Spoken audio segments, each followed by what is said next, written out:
Do you remember that video? Only love can hurt like this. What happened that time in February was that my cat had a mental breakdown and grabbed my leg.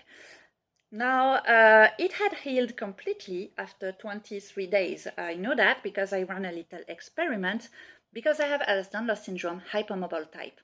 And it is said that in Ehlers-Danlos, including maybe hypermobile type, we have delay or healing. So I was, okay, now that I have a bruises, that I know where it happened, I could see how much time would I need to heal. And after 23 days, I didn't have any mark on my legs. No fangs mark, no bruises, impeccable. Now, what happened a month ago, maybe you remember, because I talked a lot about that on TikTok, both in French and English, because it was really triggering for me. My cat had another mental breakdown. I mentioned it more in French just for you to know if you are worried about my cat mental health. Know that I am worried too, but he's getting better. He's getting better. We now know why he was like that, and it's not completely fixed, but it's really a work in progress, and he's going so much better. So yeah, but it happened again last month. It was technically 4 weeks and 2 days before. And so right now we are not, we are just after what is considered normal for what I've seen on internet. What I've seen on internet is 3 to 4 weeks of healing is considered normal for like bruises and scars, though for you to know, scars can take up to 2 years. So I am not sure about my scars, but the fact that I still have a bit of bruise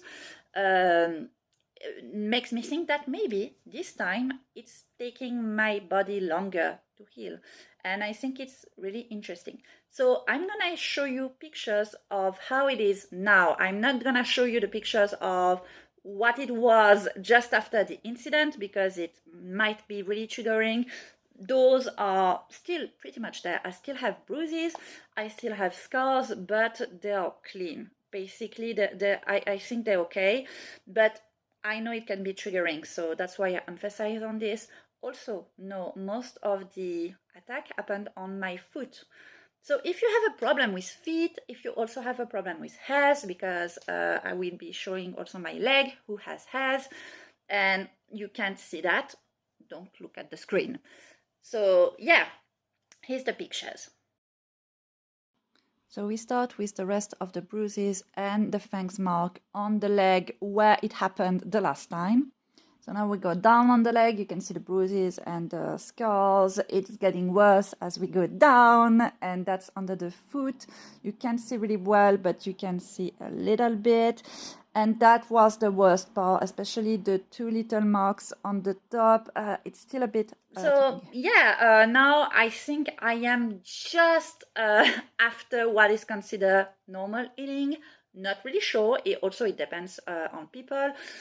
But I find that interesting. I'm gonna definitely keep a close eye to see how long it will take actually for me to heal of those bruises and scars.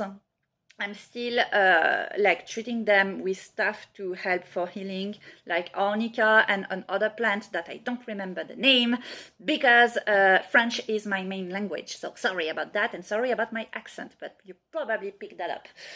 And I think it's a great way to have a start of conversation with you if you have Ehlers-Danlos syndrome. Have you realized that you have delay of healing? Was it always the case? Or maybe was it better before and worse now? Or vice versa? Maybe it was worse before and now better. I know there's some other stuff in life that can have an influence about how quickly you heal.